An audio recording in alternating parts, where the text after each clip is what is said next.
Papa Dudut. Magandang araw po sa inyo. Ako po si Leonora, 40 years old at isa po ako sa mga matinding tagahanga ninyo dito sa Cebu. Palagi ko po kayong pinakikinggan sa radyo at maging sa internet tuwing alas 12 ng hapon. May isang kapitbahay po kami na napansin kung gaano ako kasabik marinig ang mga kwento ninyo at siya na rin po ang naghikayat sa akin na magpadala ng sulat sa inyo. Sabi niya kasi na ang buhay ko daw po ay parang isang teleserye. At sayang daw kung hindi ko ibabahagi sa iba yung kwento ng buhay ko. Kaya sana po ay matanggap ninyo itong sulat ko. Isa po akong single mother at nagtatrabaho bilang teacher. Pumanaw po ang asawa ko dulot ng liver cancer noong maliliit pa lamang ang mga anak namin. Lasenggero po kasi ang asawa ko kaya maaga siyang pumanaw. Sobrang hirap po ng mga panahong yon kasi mag-isa ko pong tinataguyod at pinalaki ang anak namin na si Jude. Noong maliit pa si Jude ay palagi akong humihingi ng tulong sa mga kamag-anak ko para bantayan siya. Habang nagtatrabaho ako pero nang lumaki na ang anak ko ay natutunan at nakasanayan ko ng pagsabayin ang pagiging abala sa trabaho at pagiging isang ina at ama. Pero aminin ko po na may mga pagkakataon na talagang nahirapan ako, lalo na noong magkokolehiyo na ang anak ko. Dahil maliban sa pagkapilyo ng anak ko, pero kahit mahirap ay gagawin ko pa rin ang lahat para makapagtapos ang anak ko. At ang kinuha ni Jude ay Bachelor of Science and Marine Transportation o yung kurso ng mga seaman. Sobrang saya ko po talaga na napag-aral ko si Jude. Ngunit may mga pagkakataon po na nagiging pasaway si Jude. Imbis na mag-aral ay mas madalas siyang magbulakbol at makipag-inuman. Isang gabi nag-alala po ako nang hindi pa umuwi si Jude. Final exam po niya kinabukasan ng gabing yon. Kaya't nagtataka ako kung bakit wala pa siya sa bahay. Naisip ko po na baka nagbubulakbol na naman siya o di kaya ay nakikipag-inuman. Kaya dali-dali akong pumunta sa maliit na sari-sari store na ilang hakbang lang ang layo sa bahay namin. Noong nakarating na po ako doon ay hindi ako nagkamali kasi nakita ko po si Jude. Nakasama ang mga kaibigan niya at nakikipag-inuman pa.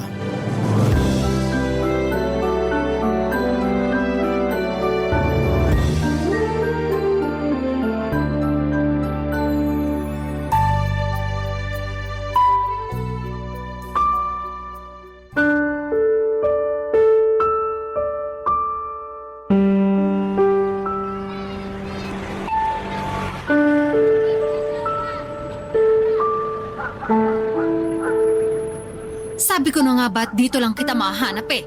Ma? Halika nga dito. Aray, ma! Bitawan niyo yung tenga ko! Sakit! Mas malala pa dyan ang aabutin mo kung hindi ka magtitino. Halika na, umuwi na tayo. Nakakahiya po sa mga kasama ko yung ginawa niyo. Sa mga kasama mo nahihiya ka. Pero ako na nanay mo, hindi mo na binigyan ng kahihiyan. Ibang klase ka rin naman bata ka. Imbis na nag-aaral ka kasi may exam ka bukas, nandito ka pa talaga nakikipag-inuman sa mga barumbadong kaibigan mo. Ano po bang problema niyo? Graduating student na ho ako. Ilang linggo na lang at makakapagtapos na ako sa pag-aaral. Ibigay niyo na sa akin to.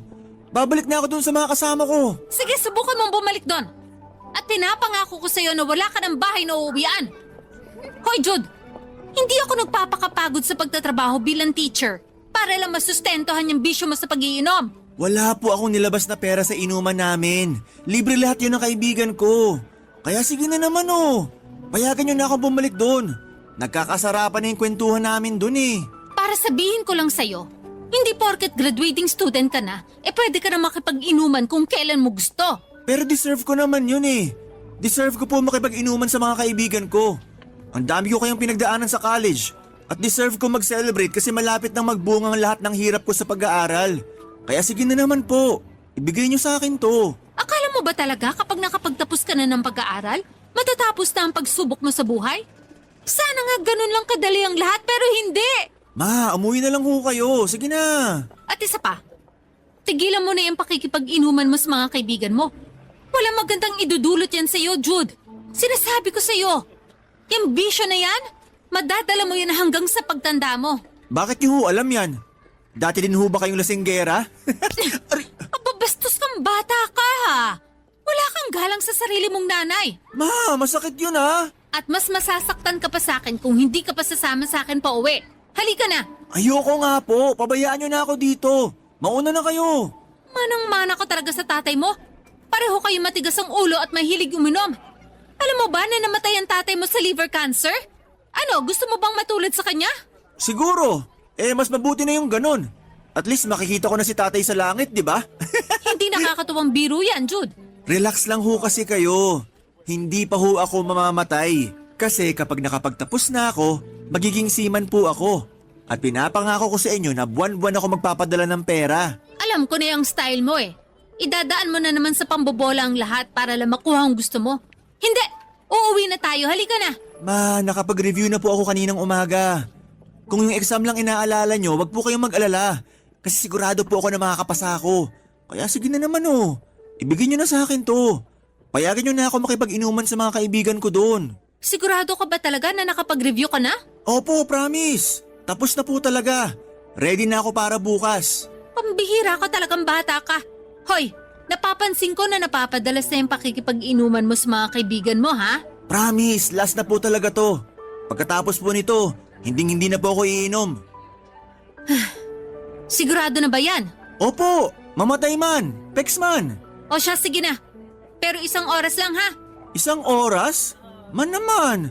Gusto nyo ba akong malasing kaagad? 2 oras po, okay na ako dun.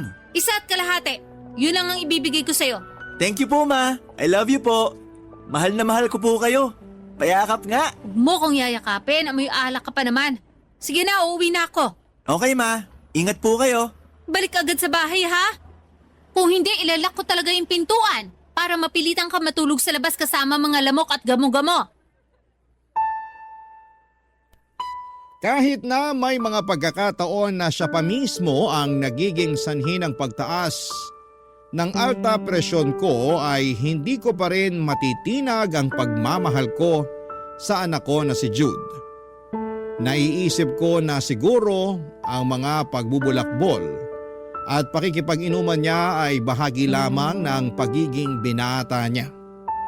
Pero kahit na ganoon ay nandyan pa rin ako upang gabayan siya at tiyakin na hindi siya maliligaw ng landas. At papadudot, sobrang saya ko po noong araw na nakagraduate na si Jude. Iba pala talaga ang saya na nararamdaman mo bilang ina kapag nasaksihan mong natamo ng anak mo ang tagumpay. Habang tinitingnan ko siya, naiisip ko na sana'y kasama pa namin ang tatay ni Jude upang masaksihan din niya ang tagumpay ng anak namin. Ngunit may isa pang hamon na dumating, papadudot. Gusto na talaga ni Jude na maging seaman, ngunit nauurong kami dahil kulang kami sa pera. Hindi ko po kasi nababayaran ang buong halaga ng inutang ko para maipatayo tong bahay namin. Kaya't sinabi ko kay Jude na maghanap muna siya ng ibang trabaho pansamantala at mag-ipon kung gusto niya talagang mag-training para makasampa na siya sa barko.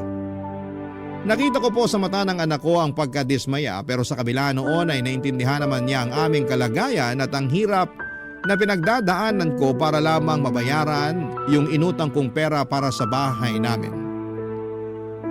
Nang mga panahong yon ay sinabi ni Jude na susubukan niyang maghanap ng trabaho online.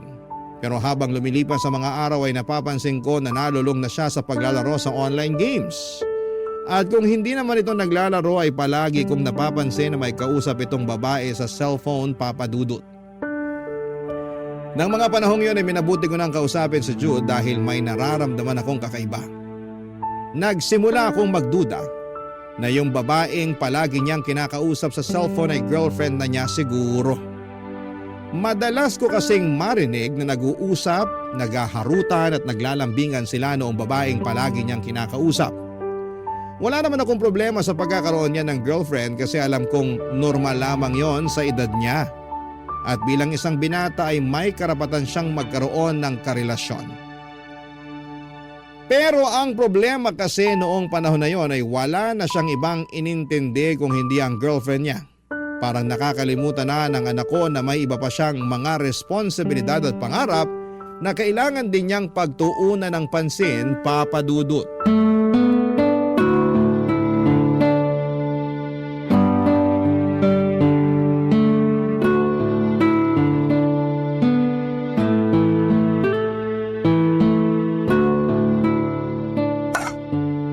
Ayan, luto na yung kanin. Jude, anak, lumabas ka na dyan sa kwarto mo. Kakain na tayo. Sandali lang po! I love you. I love you too. Kumain ka na ba? Hindi pa. Ikaw? Eto, kakain pa lang. Anyway, huwag ka mong kapagutom ha. Ay, pa pambihira. Mabuti pa yung ibang tao pinapaalam niyang kumain. Lalamig na tong pagkain. Masamang pinaghihintay yung grasya. Sige babe, kailangan ko nang umalis. Okay, bye. Ingat ka palagi, okay? Ikaw din, love you. Mama naman oh, istorbo talaga kahit kailan. Anong ulam? Umamin ka nga sa akin. May girlfriend ka na ba? Ha? Ako? Nako, wala po. Huwag ka nang magkaila. Akala mo ba hindi ko napapansin na palagi ka nang napupuyat dyan sa cellphone mo dahil may vini-video call ka gabi-gabi? So ano na? May bala ka pa ba maghanap ng trabaho? Opo, kaso hindi pa ako binabalikan ng mga in-applyan ko online eh. Imbis kasi nasayangin mo ang oras dyan sa kaka-cellphone mo, maghanap ka kaya ng maa-applyan. Nasasayang lang ang oras mo dyan eh. Hindi po sayang ang oras ko dito, kasi girlfriend ko na po si Kay. Sabi ko na nga ba eh. Lokohin mo na ang lahat, wag lang ako na nanay mo. Kasi alam na alam ko kung kailan ka nagsasabi ng totoo at nagsisinungaling. Inaamin ko na po, kasi alam ko rin naman na hindi niyo ako titigilan hanggat di niyo ako napapaamin. Saan mo ba nakilala yung girlfriend mo na yan? Sa online games po. Ibig mong sabihin hindi mo ba nakikilala yan sa totoong buhay? Parang gano'n na nga.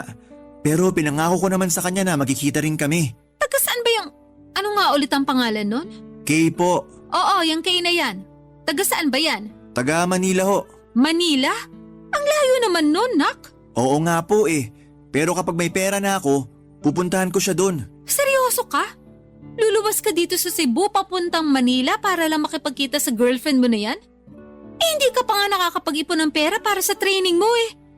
Yung paghahanap muna ng trabaho ang pagtuunan mo ng pansin. Yung girlfriend na yan, maniwala ka sa akin. Makakapag-antay yan. Opo, ma. Eto lang ang maipapayo ko sa'yo, ha?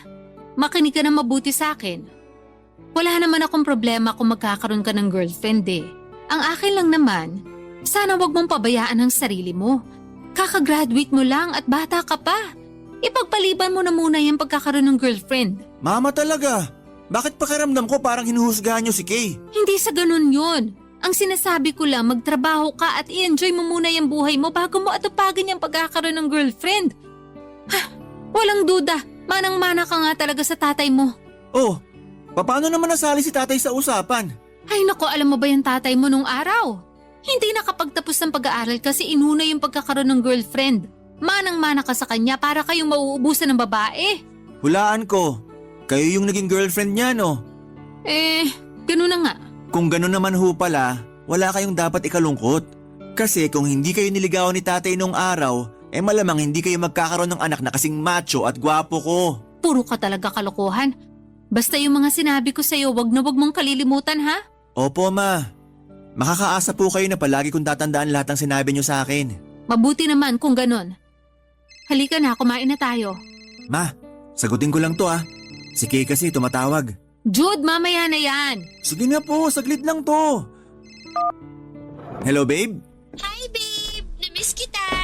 Tumataas na naman ang alta presyon ko sa yung bata ka. Kakain na ako. Bahala ka dyan kung gusto mo magutom. Hindi na nga umiinom ng alak ang anak ko, Papa Dudut. Pero ngayon naman, abalang-abala siya sa girlfriend niyang si Kay. Noong kumain kami ni Jude ay wala na siyang ibang bukang bibig kundi ang girlfriend niya na taga Manila. Ikinuwento niya kung gaano kabait at mapagmahal si Kay sa kanya at habang nakikinig ako, naiisip ko na siguro'y makakabuti si Kay sa anak ko. Magmula kasi nang maging sila ay tumigil na rin si Jude sa pagbubulakbol. Kaya napagtanto ko na siguro'y good influence talaga sa kanya ang girlfriend niya. Nang mga panahong yon ay nagkaroon din po ako ng pagkakataon na maging private tutor kaya't pinagsabay ko ang pagiging teacher at tutor tuwing weekend.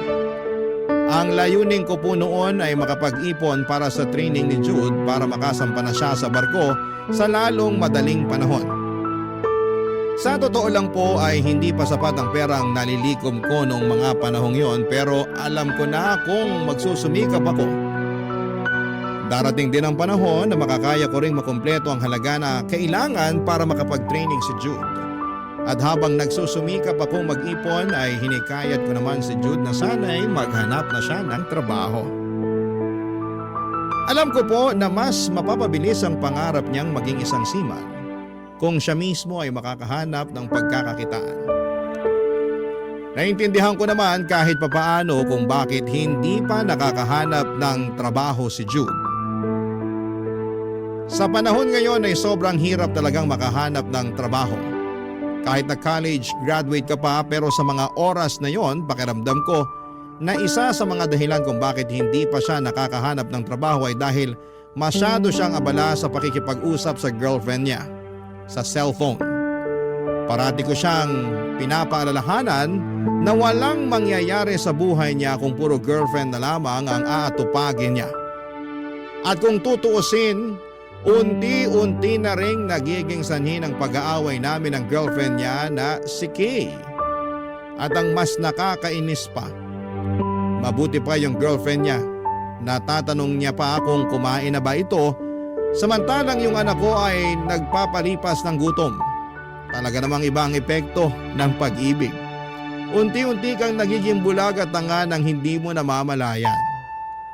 At alam ko po ang pakiramdam na yan kasi naging tanga na rin sa pag-ibig ako noong nabubuhay pa ang asawa ko. Kahit lasenggero ang tatay ni Jude ay hindi ko siya nagawang hiwalayan. Kasi ang nasa isip ko noon, Papa Dudut, ay mahal na mahal ko siya. Barangay Love Stories. Barangay Love Stories. Maliban sa girlfriend ng anak ko na si Kay, ang isa sa mga naging sanhi ng mga hindi pagkakaintindihan namin ay yung hindi pa siya nakakahanap ng trabaho din. Sa mga panahong yon ay mas naging malinaw na sa akin na si Jude talaga ang may problema. Kasi habang tumatagal ay mas lalo lamang siyang naging abala sa girlfriend niya. Isang araw ay sobrang nainis na po ako sa anak ko at nauwi na sa matinding away ang pag-uusap namin kasi ipinamukha ko na talaga sa kanya na nagsusumikap akong mag-ipon para makapag-training siya bilang isang seaman. Pero siya wala siyang ginagawa para matulungan ang sarili niya at tuparin ang mga pangarap niyang makasampa sa barko. Ang hirap naman kasing tulungan ng isang tao na hindi kayang tulungan ang kanyang sarili. At ang sa akin lamang po, Papa Dudut, mas mapapadali at mas mapapabilis ang pangarap niyang makapag-training kung tutulungan niya akong mag-ipon kasi para din naman sa kanya ang lahat ng ito. Lumipas sa mga linggo at hindi kami nagkibuan ni Jude. Lumabas lamang siya sa kwarto para kumain pagkatapos noon ay nagkukulong na siya sa kwarto niya. Sobra po akong nanlumo para sa anak ko kasi hindi ko siya pinagtapos ng kolehiyo para lamang maging tambay sa bahay. At isang gabi ay nagulat na lamang po ako na walang sumagot noong tinawag ko si Jude para kumain. Noong binuksan ko ang kwarto niya ay nagulat po ako nang makita kong wala na siya. At pati ang lahat ng gamit niya ay nawawala na rin. At ang pinakamalala pa sa lahat ay nung binuksan ko ang tukador ay napansin ko rin na nawawala na yung perang inipon ko para sa training niya. Papa Dudut. Sobrang sakit po ng loob ko noong mga panahong yon. Para po kong hihimatayin sa galit at nerbiyos dahil sa ginawang paglalayas at pagnanakaw ng sarili kong anak sa akin.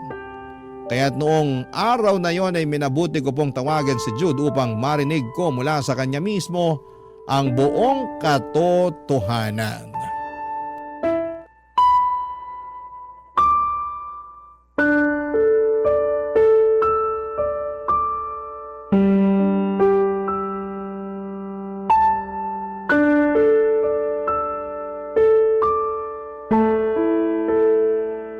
Nasaan ka ngayon, ha?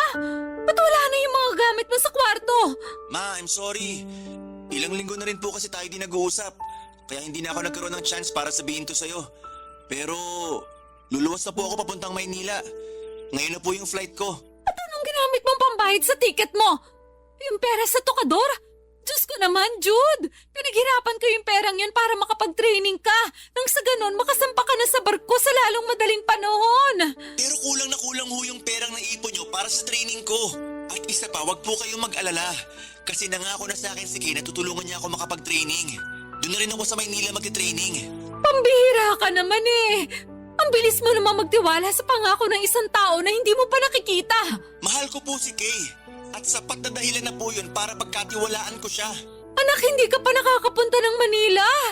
Paano kung manloloko pala yung pinagkakatiwalaan mo, ha? Kung pagsasalitaan nyo lang na masama yung girlfriend ko, mas mabuti pa kung ibababa ko na lang to. At tungkol dun sa pera na kinuha ko, wag po kayong mag-alala. Kasi ibabalik ko sa'yo yun kapag nakasampa na ako sa barko. Kung may tao man dito na gusto ka makasampa sa barko, ako yun. Pero hindi sa ganitong paraan. Bumalik ka na dito. Pasensya na ho talaga pero malapit na ako sa airport. At sayang din yung perang pinambayad ko dun sa ticket. Yung perang pinambayad mo, pera ko yun. Perang ninakaw mo. Pero handa pa rin akong patawarin ka. Basta bumalik ka lang dito ngayon din. Ma, I'm sorry pero nakapagdesisyon na ako. Pupunta po ako ng Maynila at kinakayo ko makikitira. Wala na ba talagang silbi yung mga sinasabi ko sa'yo, ha? Huwag niyo po akong simulan. Hindi, wala kang utang na loob. Ang tagal ko nagsakripisyo at nagpakahirap para lang maitaguhid ka na maayos. Tapos wawalang hiyain mo lang ako ng ganito? So ano? Ngayon na nakapagtapos na ako? Sinusumbat niyo na sa akin lahat ng naitulong niyo? Huwag po kayong mag-alala. Ibabalik ko po sa inyo bawat sentimo na naigastos niyo sa akin. Walang labis, walang kulang. Bastos kang bata ka? Kung nasa harapan lang kita, malamang pinadugo ko na yung uso mo. Ma, hindi na ho ako bata. Pabayaan niyo na ho ako. Mag-asawa na lang ho kayo ulit para hindi na kayo nag-iisa sa buhay. Saan ka kumukuha ng lakas ng loob para sagot-sagutin ako ng ganyan, ha? Yan ba ang itinuturo sa'yo ng Kay na yon? Ang tinuro sa akin ng girlfriend ko ay dapat marunong ako manindigan. Lalo na kung alam kong nasa tama ako. At ano yung tama? Yung layasan at pagnakawan mo ako? Kayo din naman kasi. Ilang linggo niyo akong hindi kinibunang dahil kay Kay.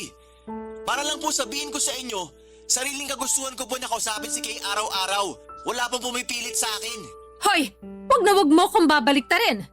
Paano mo ako nagawang layasan at pagnakawan, ha? Jude, hindi mo alam kung gaano kasakit tong ginagawa mo sa akin ngayon. Basta, ayoko mabulok dito sa Cebu. Ma, nasa tamang edad na po ako para makapagsimula ng bagong buhay. Napaka-ingrato mo! Kung may mangyari man sa'yo sa Manila, wag na wag kang hihingi ng tulong sa akin. Naintindihan mo? Ito po yung bayad. Salamat po. Ma, nasa airport na ho ako. Ibababa ko na to. Sige na. Papadudod, sobrang sakit po ng kalooban ko ng mga panahong yon. Hindi ko na tinawagan si Jude pagkatapos noon kasi nasaktan talaga ako sa ginawa niyang yon. At mas masakit pa doon ay hindi na rin ako tinawagan ng anak ko. Napaisip ako na siguro ay masaya na siya sa buhay niya sa Maynila kasama ang girlfriend niyang si Kay. Pero sa kabila ng lahat ay labis pa rin akong nag-aalala para sa kanya. Kaya lang tuwing natatandaan ko kung paano ako trinaydor ng sarili kong anak ay lalo lamang tumataas ang galit ko. At mas pinipili ko na lamang na ituon ang sarili ko sa pagtatrabaho. Tinigilan ko na rin ang sideline ko sa pagiging private tutor tuwing weekends kasi sobrang nakakapagod at naisip ko rin na kung hindi naman ako kailangan ni Jude para sa training niya ay wala na ring dahilan para magpatuloy ako sa sideline ko. Inilaan ko na lamang ang atensyon ko sa pagiging teacher at sa pagtutok sa pagbabayad ng utang. Aminin ko po na sobra ko nang nami-miss ang anak ko. Madalas ko siyang naiisip. Iniisip ko kung kumusta na kaya ang anak ko sa Maynila at kung nakakakain ba siya ng mas maayos. Di hamak na mas malaki ang Maynila kesa sa Cebu at sigurado kong maninibago ang anak ko doon. Pero pinigilan ko ang sarili ko na tawagan siya kasi sobrang sakit po sa akin ang nagawa niyang tiisin ang sarili niyang ina. Siya na anak ko na inaruga ko at pinalaki ng napakaraming taon. At sinubukan ko na lang tanggapin ang sitwasyon namin. Na baka habang buhay na kaming magkakalayo ng anak ko. Hanggang sa isang araw ay nakatanggap ako ng tawag mula kay Jude. Aaminin ko noong una, nagdalawang isip ako kung sasagutin ko ba ang tawag niya. Pero sa kabilang banda ay miss na miss ko na rin ang anak ko at gusto ko nang malaman kung kumusta na siya. Lalo na't ilang buwan na rin ang lumipas mula nang umalis siya. Kaya naman minabuti ko na rin na sagutin ang tawag ng anak ko, Papa Dudut.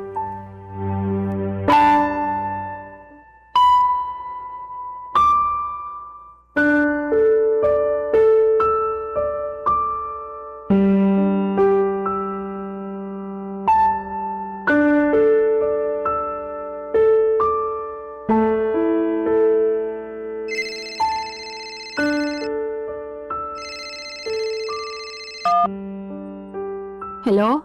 Ma, kamusta na po kayo? Miss na miss ko na po kayo. Aba, mabuti naman pala at naaalala mo pa ako. Mama naman, sa tingin niyo ho ba matitiis ko kayo? Mahal na mahal kaya kita. Magpapatawa ka ba? Wala akong naramdaman ng pagmamahal nung sinugod-sugot mo ko. At ang mas malala pa niyan, ngayon ka lang nagparamdam sa akin. Sorry na po talaga. Kakapalan ko na po yung mukha ko. Kailangan ko po ng tulong niyo. O bakit? Napaano ka? Ma, ayoko na po dito. Gusto ko na pong umuwi dyan. Naaalala mo pa ba yung sinabi mo sa akin dati? Yung ayaw mong mabulok dito sa Cebu? Opo, alam ko. Pero kasi, minamaltrato ako ni Kay dito sa bahay niya. Paano minamaltrato? Hindi niya tinupad yung pangako niya sa akin ha. Tutulungan niya ako makapag-training para makasampa ako sa barko. Tapos, ginagawa niya lang akong alipin dito sa bahay nila. Ako nag-aasikaso sa lahat ng gawaing bahay. Ipit na po ako. Wala akong ibang kakilala dito sa Maynila. At hindi ko alam kung paano ako makakatakas o makakaalis dito. Seryoso ka ba sa mga sinasabi mo? Eh, yung ipon ko na nakuha mo. Yun na muna ang gamitin mo para makabalik ka dito. Hiniram po ni Kay yung natitirang pera ko. At hindi niya pa ako nababayaran. Hoy Jude, umamin ka nga sa akin. Prank ba to, ha? Alam kong gawain niyo yan ng mga kabataan ngayon. Malilintikan ka na talaga sa akin, sinasabi ko sa'yo. Ma, sandali lang. Babalikan kita. Hoy, sino yung kausap mo ha? Sabihin mo nga sa akin, may babae ka ba? Ano? Saan na naman ang galing yan? Paano naman ako mabababae? Wala naman ako kakilala dito sa Maynila maliban sa'yo. So sino yung kausap mo sa cellphone ha? At bakit mukhang balisa ka dyan? Nanay ko yung kausap ko. Pero wala na, binaba ko na. Sandali lang, saan ang kagaling yun? May naaamoy akong sunog. Hala, nakalimutan ko yung sinaing. Mahal, I'm sorry. Sorry talaga. Sandali, papatayin ko lang yung stove. Alam mo, ikaw, napaka-bobo mo talaga. Naturingan ka pa namang college graduate pero tatanga-tanga ka. Sayang yung tuition fee na pinabayad ng nanay mo para lang mapag-aral ka. Sumusobra ka na, ha? Alam mo, matagal na kita pinagtitiisan. At tinanggap pa rin kita kahit hindi mo tinubad yung pangako mo sa akin na tutulungan mo ako makapag-training para makasampa ako ng barko. Training? Hindi ka nga marunong magsaing eh. Ngayon lang naman ako nagkamali, ah.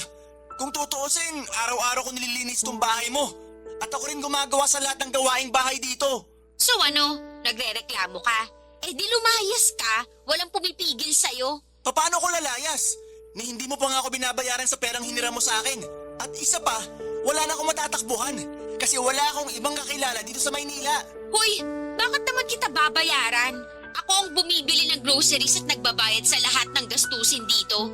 Ni wala kang ang ambag eh. At yung perang hiniram ko sa'yo, kulang na kulang pa yun sa lahat ng nagastos ko dito sa bahay. Alam mo ba na dumoble yung gastos ko sa kuryente at tubig simula nung tumira ka dito, ha? Alam mo ba yun? Malamang wala kang alam kasi utak biya ka. Nakakasakit ka na, ha? Sige, sagarin mo na. Bobo? Tanga? Ano ba? Tama na, naririndi na ako sa'yo. Ay, magsaing ka na lang ulit kasi nagugutom na ako. Siguraduhin mo lang na hindi ka napapalpak ha. Dahil kung hindi, tatamaan ka na talaga sa akin. Naintindihan mo? Anak, girlfriend mo ba yun? Opo. Ma, parang awa niyo na. Padala niyo na ako ng pera para makalis na ako dito at makabalik na ako dyan sa atin sa Cebu. Diyos ko, paano ba yan? Sa susunod pa na linggo yung sahod ko. Pero huwag kang mag-alala, gagawan ko ng paraan ha? Sige po. Susubukan ko manghiram ng pera dun sa kapitbahay natin. Kapag natanggap ko na yung pera, huwag kang mag-alala. Ipapadala ko agad sa'yo. Salamat po talaga, ma. Sabihin mo nga sa akin, sinasaktan ka ba ng babaeng yon? Hindi po, pero matagal niya na akong kinakawawa dito kasi alam niya na wala akong ibang matatakbuhan dito sa Maynila. Ma, please. Pangako niyo po sa akin na magpapadala kayo ng pera. Oo anak, pangako yon. Basta ipangako mo rin sa akin na kapag natanggap mo na yung pera, magbubook ka agad ng flight papuntang Cebu ha? Opo, pangako po. Ma, kailangan ko na pong ibaba to. Magsasaing pa ako. Sige na po.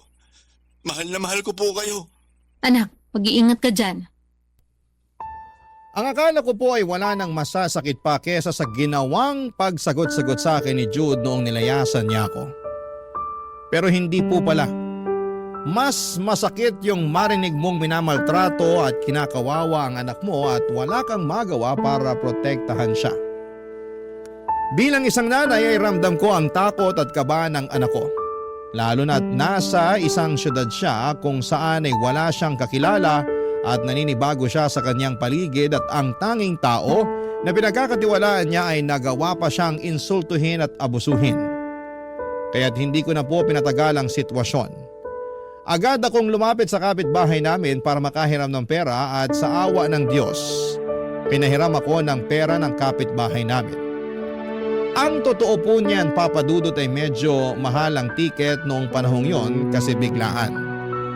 Alam niyo naman po kapag biglaan ang pagbubuk ng tiket sa eroplano ay mas mahal ang presyo. Pero sa mga oras na yon, ang pinakamahalaga sa akin ay matulungan si Jude na makauwi at tuluyan ng makaalis sa kalunos-lunos na sitwasyon niya sa girlfriend niya. Noong pinadala ko na ang pera kay Jude ay sobrang tuwa niya at dali-dali niyang binook ang tiket. Noong gabing natutulog si Kay, palihim siyang umalis at dumiretso na siya sa airport. Pagkatapos ng ilang oras ay nakauwi na rin ang anak ko at muli kaming nagkita. Umiyak si Jude sa harapan ko at paulit-ulit na humihingi ng tawad. Bilang nanay ay hindi ko na rin natiis ang anak ko at pinatawad ko na siya. Sobrang nagpapasalamat siya sa akin dahil kung hindi raw ako tumulong, baka nandun pa rin siya sa bahay ng girlfriend niya at minamaliit at ginagawang kasambahay.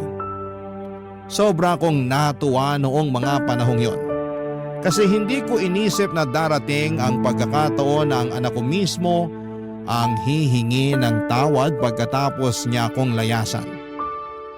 At dahil tinigil ko na ang sideline ko bilang private tutor ay sinabi ko kay Jude na kung gusto niyang makapag-training para maging seaman ay kailangan niya na talagang maghanap ng trabaho para may pangtusto siya. Nang mga panahong yon ay mukhang sumang-ayon naman siya sa mga payo ko, Papa Dudut. Kasi nakita ko na ang sipag niya sa pag-a-apply, Papa Dudut, ng iba't ibang trabaho dito sa Cebu. Barangay Love Stories. Barangay Love Stories. Pagkalipas ng ilang linggo ay natanggap si Jude sa isang call center.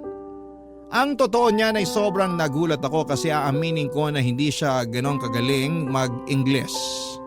Siguro itinablan lang talaga siya ng swerte noong araw na yon, Papa Dudut. Sa tuwing sasahod siya ay nag-aabot siya ng pera sa akin pero palagi ko pa rin siyang pinapaalalahanan tuwing sasahod siya na dapat ay magtabi siya ng malaking halaga para sa training niya. Ako na rin po ang sumagot sa mga gastusin dito sa bahay, tubig, kuryente at kung ano-ano pa para mas malaki ang maitabing pera ng anak ko at hindi niya na kailangang problemahin pa ang gastusin dito sa bahay. Ngunit habang nagsusumikap si Jude sa call center ay napapansin ko rin na medyo stress na siya. Sabi niya sa akin na pupuyat daw siya sa night shift at naiinggit din daw siya sa mga kasamahan niyang magaling mag-Ingles. Bilang nanay, pinayuhan ko siya na hindi niya dapat ikumpara ang sarili niya sa iba. Ang sabi ko ay mas mabuti pang magpaturo siya sa mga kasamahan niya para mag-improve siya. Ang totoo nga niyan ay madalas sinasabi ni Jude sa akin na gusto na niyang mag-resign dahil sobrang nakakapagod daw ang trabaho niya sa call center. Palagi daw siyang sinusungitan at sinisigawan ng mga foreigner na customer. At kapag mababa daw ang performance niya ay pinapagalitan siya ng team leader niya at pinagtatawanan pa ang English niya. Naintindihan ko yung pinagdadaanan ng anak ko, Papa Dudut, at sa totoo lang ay naaawa ko sa kanya. Pero sinabi ko sa kanya na kailangan niya munang tiisin ito. Ang sabi ko, kapag nakalikom na siya ng pera ay pwede na siyang mag-resign sa call center at mag-training para matupad ang pangarap niyang maging isang seaman. Subalit makalipas ang ilang buwan, Papa Dudut, tila pinaglaruan kami ng tadhana. Isang gabi narinig ko si Jude sa kwarto niya na may ka-video call. At sa totoo lang ay nararamdaman ko na naman ang kaba sa dibdib ko. Alam ko may something na hindi tama kaya't dahan-dahan ako lumabas ng kwarto ko at minabuti ko munang pakinggan ang usapan ng palihim bago ko kumprontahin ang anak ko, Papa Dudut.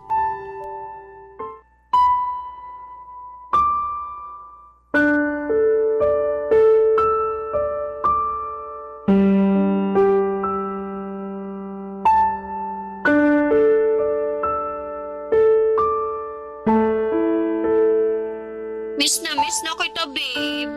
Ako din. Nga pala, yung perang hiniram ko sa'yo noon, naipadala ko na pala sa account mo, ha? Dinagdagan ko na rin ng sobra kasi alam kong matagal ko nang hindi nabayaran yun. Thank you talaga ah. Malaking tulong yun kasi sa susunod pa ako na kinsena sa sahod ulit. Ano ka ba? Wala yun. Nga pala, sorry talaga sa nagawa ko sa'yo noon, ha? Stress na stress lang kasi ako sa trabaho ko noon bilang virtual assistant. Yung client ko kasi ang daming pinapagawa sa akin.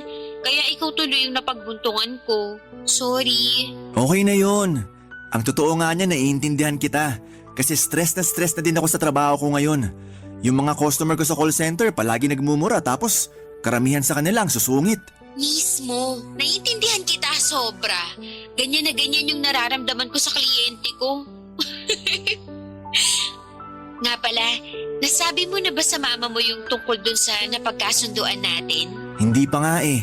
Naghahanap pa ako ng tamang tiyempo para sabihin sa kanya. Siguro bukas ko na lang sasabihin. Oo, tama yan. Mas mabuti kung mas maaga mong sasabihin sa kanya. Kaya nga eh. Nga pala, nasan yung mama mo? Naririnig niya ba tayo? Naku, huwag ka mag-alala. Sigurado akong tulog na yun. Mag-headset ka kasi sa susunod para walang nakakarinig sa atin. Jude, Ay, sige na. Tatawagan na lang ulit kita mamaya. Bye. Man naman! Akala ko po ba tulog na kayo? pamilyar sa akin ang boses ng babaeng yon. Si Kay ba yon? Opo. Bakit mo pa ba siya kinakausap? Nakalimutan mo na ba lahat ang ginawa ng babaeng yun sa'yo? Humingi na siya ng tawad sa akin. At isa pa, binayaran na niya yung utang niya sa akin.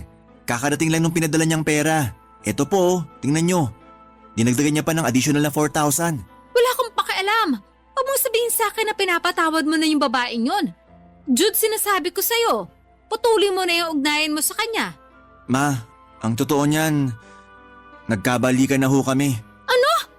Hoy, bata ka! May balak ka bang patayin ako sa galit? Araw-araw po siya nagchat-chat at nagtitext sa akin.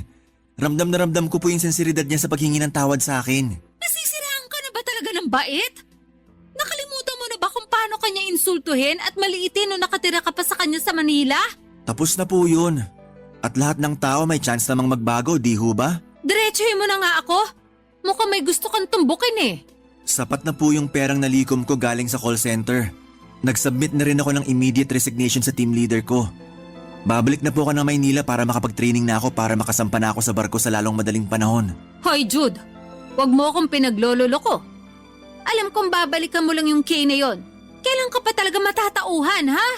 Kapag lasog-lasog na yung katawan mo sa pambubugbog ng babaeng yon? Hindi naman po ganun si Kay. Opo, aaminin ko. Ilang beses niya ako pinagsalitaan ng masama. Pero ni minsan hindi niya ako pinagbuhatan ng kamay. So ano? Aantayin mo pa ba na pagbuhatan kanya ng kamay? Jude naman, gamitin mo naman yung utak mo. Ang mga taong katulad ni Kay, dapat hinihiwalayan at iniiwasan. Bakit si tatay noon hindi niyo hiniwalayan? Di ba ang sabi niyo sa akin, lasinggero si tatay nung nabubuhay pa siya? Kung ganon, bakit mo siya pinagtiisan? Iba yung sitwasyon namin ng tatay mo. Kahit lasinggero yon, ni minsan hindi niya ako pinagsalitaan na masama. Imposible. Sigurado ako may nagagawa na di kaaya-aya si tatay sa inyo tuwing nalalasing siya. Ayaw nyo lang talagang aminin. Wala kang alam sa mga nangyari sa amin ng tatay mo. Mismo, ma. Wala akong alam kaya malay ko ba kung nagsisinungaling lang kayo. Sawang-sawa na ako dyan sa tabas ng dila mo. Gusto mong bumalik na Manila? Sige, sandali lang.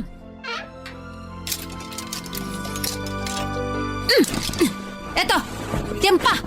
Kunin mo na lahat ng mga damit mo dyan sa sahig. At wag na wag kang hihingi ng tulong sa akin kapag may nangyari na namang masama sa'yo doon. Alam niyo po kung anong problema niyo? Masyado niyo akong binibaby. Hindi na ba ako 10 years old? Hayaan niyo naman ako magkamali at matuto. Ang kapal na mukha mo. Parang kailan lang nagmamakaawa ka na patawarin kita. Parang kailan lang nagmamakaawa ka na padalhan kita ng pera dahil minamaltrato ka ng girlfriend mo. Ginawa ko ang lahat para mailayo kita sa babaeng yon. Tapos ngayon ako pa tong pagmumukhain mong masama. Ano po ba yung pinuputok ng butsi niyo? Yung perang hiniram niyo sa kapitbahay natin para makabili ako ng ticket noon? Sandali lang! Eto! Dinagdagan ko pa yan para hindi na kayo manlumo sa perang nawala sa inyo. Hayop ka! Napakasalbahe mong bata! Alam ng Diyos na wala na akong ibang hinangad kundi ang mapabuti ang lagay mo. Pero kung hindi mo nakikita yon, siguro panahon na nga para magkanya-kanya na tayo. Lumayas ka sa bahay ko. At huwag na huwag ka na makakahingi ng tulong sa akin. Siguro nga po mas mabuti kung ganon. Kunin mo na itong mga gamit mo, labas! Lumayas ka na! At huwag na huwag ka nang babalik pa dito! Papadudot niyo na siguro ang pinakamabigat na nangyari sa buhay ko. Yung kabila ng lahat ng sakripisyo at hirap na inalay ko para kay Jude ay pinaramdam pa niya sa akin na parang wala akong halaga. Noong mga panahong yon, ang nasa isip ko ay siguro nga ay panahon na para matuto siyang magkamali at siguro ay panahon na rin para tumayo siya sa kanyang sariling mga paa nang walang kahit na anumang tulong na galing sa akin. Hindi ko na siya kayang pigilan pa sa lahat ng gusto niyang gawin. Dahil sa totoo lang, ang katigasan ng ulo niya ay malinaw na namana niya mula sa tatay niya.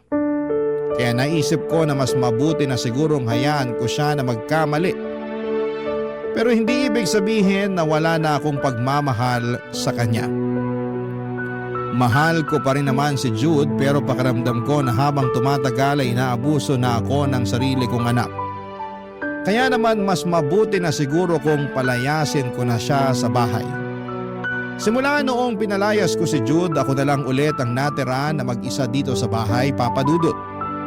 Lumipas sa mga buwan na trabaho-bahay lang talaga ang routine ko.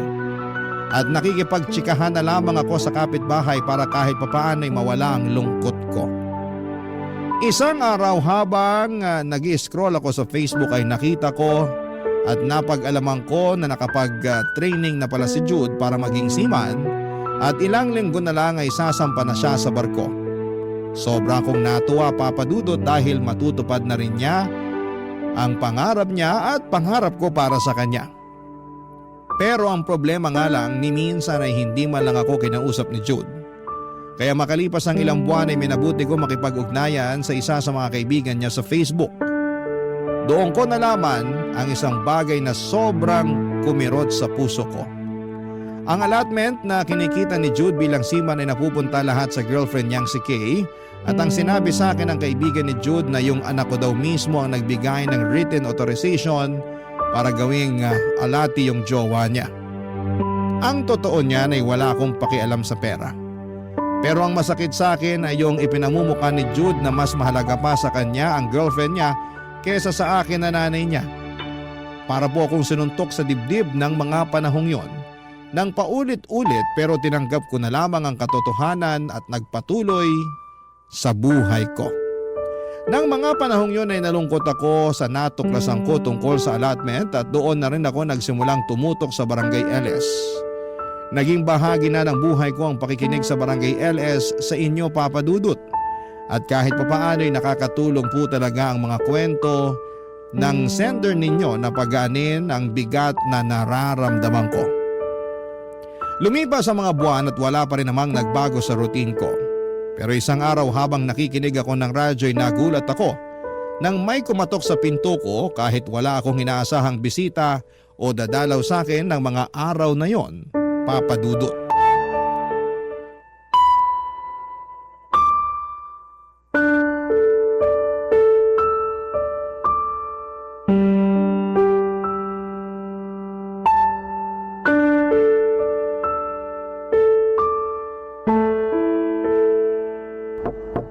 Ay, sino ba yan? Wala naman akong inaasahang bisita. Sandali lang, nandyan na. Ma, Anong ginagawa mo dito? tapos na po yung kontrata ko sa barko. At iniwan ko na rin po si Kay. Magkakasama na ulit tayo. Miss na miss ko na po kayo. Pwede po ba kitang yakapin? Hindi. Huwag mo akong hahawakan. Nawala ka ng 1 taon, Jude. At sa loob ng 1 taon na yon, hindi ka man lang nagparamdam sa akin. At ang pinakamasaklap pa doon, napag-alaman ko pa sa kaibigan mo sa Facebook na sa girlfriend mo na pupunta ang lahat ng allotment mo. Ang totoo niyan, wala naman akong pakialam sa allotment mo eh. Kasi pera mo naman yon, pinaghirapan mo yon. Yung sa akin lang, ang sakit-sakit. Kasi pinaparamdam mo sa akin na mas may halaga pa yung girlfriend mo kesa sa akin na nanay mo. I'm sorry. Please. Patawarin niyo na po ako. Alam mo ba na araw-araw kong ipinagdadasal na sana ligtas ka? Masaya ako para sa iyo nung nakita ko sa Facebook na nakasampa ka na sa barko sa wakas. Pero ni minsan, hindi nawala yung pag-aalala ko sa iyo. Pero hindi mo naman malalaman yun kasi wala ka namang pakialam sa akin. Pero nandito na po ako. Hindi ko na po kayo iiwan. Ngayon sabihin mo sa akin, bakit ka pa bumalik dito, ha? Hindi ba't sinabi mo noon sa akin na ayaw mong pinakikialaman kita? Kung ikaw nakalimutan mo na ang lahat ng mga sinabi mo sa akin noon, pues ako naaalala ko pa. At hanggang ngayon, damang-dama ko pa rin ang sakit na pinaranas mo sa akin noon. Ma, niloko ako ni Kay. Nangako siya sa akin na yung perang pinapadala ko sa kanya, ipapatayo niya ng negosyo. Pero, napag-alaman ko lang na pinagpalit niya na ako sa iba. At talagang yung babae na yun ang una mong pinuntahan nung natapos ang kontrata mo. Ibang klase ka rin naman talaga, ano? Ilang beses kitang binalaan tungkol sa babaeng yun, Jude. Yung panloloko sa akin ni Kay, matatanggap ko ba yun? Pero ang hindi ko po matatanggap ay yung tuluyan na mawasak ang relasyon ko sa inyo. O bakit? Sino bang sumira? Hindi ba't ikaw? Umalis ka na, Jude. Hindi ba sabi mo sa akin noon kaya mo ng sarili mo? Pues ngayon mo patunayan. Kung sa tingin mo magiging taga-salamu ko habang buhay, nagkakamali ka. Alam mo na lagi akong handa na tulungan ka. At yun ang patuloy mo na inaabuso. Pero hindi na ngayon. Oras na para magpakalalaki ka. Huwag niyo naman po ako ipagtabuyan, Ma. Nakikiusap ako. Tanggapin niyo po ako ulit. Kung hindi ka paniloko ng girlfriend mo na yun, malamang hindi ka nakikiusap sa akin ngayon na patawarin kita. Layas! Ma!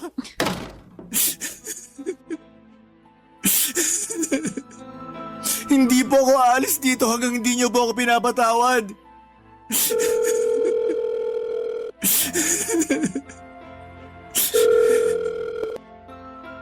Oh, anong kailangan mo? Kay, parang awa mo na. Ibalik mo na sa akin yung pera ko. Kahit kalahati man lang para makapagsimula ako ng bagong buhay. Anong perang pinagsasasabi mo? Hoy Jude, ipapaalala ko lang sa'yo ulit ha. Ako yung gumastos sa training mo bago ka nakasampa ng barko. Utang na loob mo sa akin yun. Ang kapal ng mukha mo. Pinaghirapan ko yung kinita ko sa pagiging seaman. Pinagkatiwalaan kita, Kay. Pero anong ginawa mo? Yung pera na para sana sa negosyo natin, ginastos mo lang sa lalaki mo. Ang tagal mo kayang nawala. Siyempre bilang babae may mga pangangailangan din ako. Wala kang kasing sama. Ano bang akala mo? Nagbakasyon at nagpapakasarap ako sa barko? Aba malay ko. Babalik ako ulit yan sa Maynila. At kukunin ko sa iyo yung perang kinuha mo sa akin. Wala ka nang babalikan dito, Jude. Magsasayang ka lang ng oras, lumipat na ako ng bahay. Walang hiya ka. Kakasuhan kita.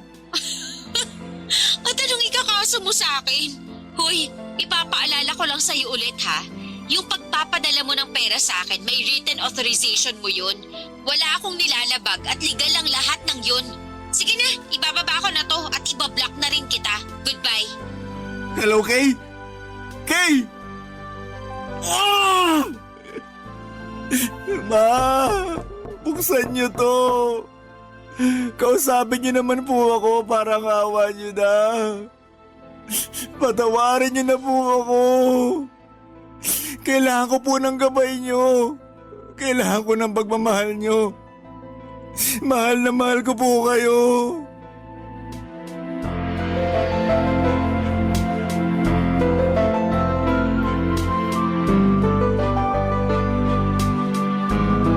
Masakit para sa isang nanay na ipagtabuyan ang anak niya ng ganon.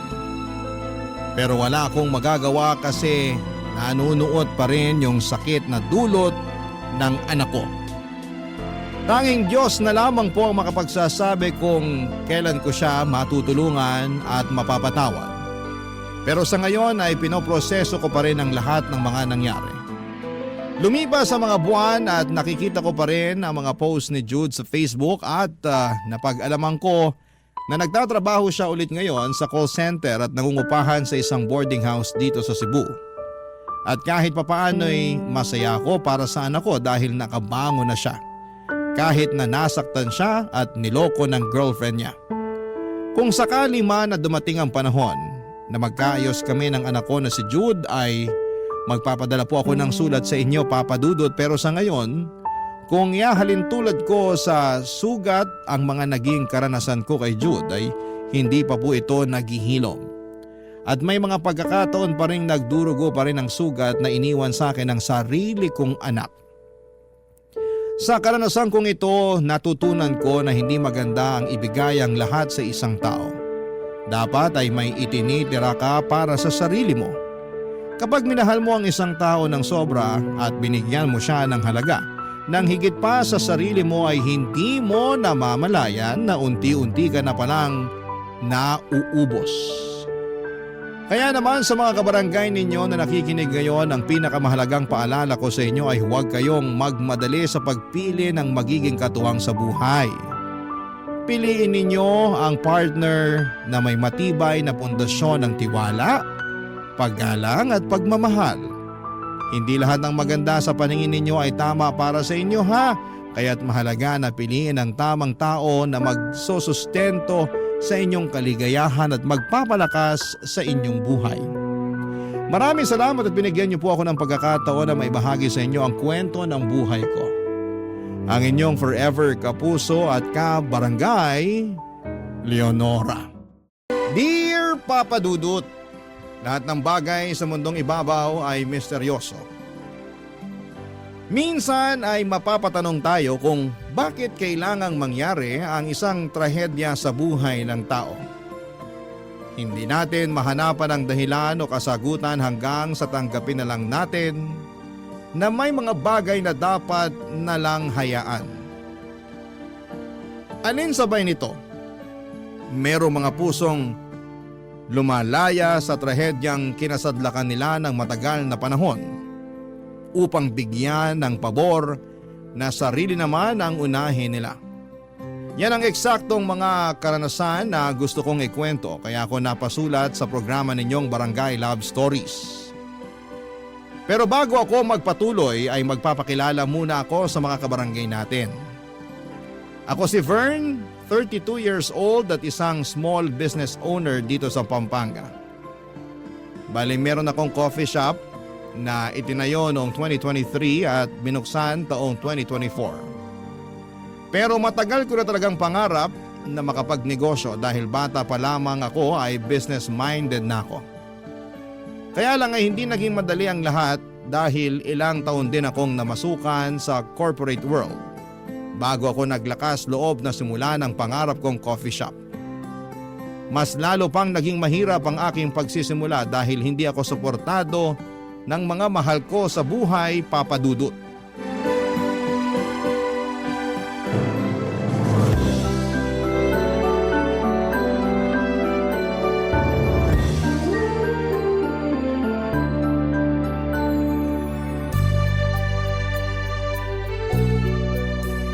Anong sinabi sa'yo ng mga magulang mo nung nagdesisyon ka magtayo nitong kapihan mo? Na marami na raw pong gumagawa nito rito sa Pampanga. Tsaka wala naman daw pangalan tong kapihan ko kaya hindi raw magiging mabenta. Sobra naman sila.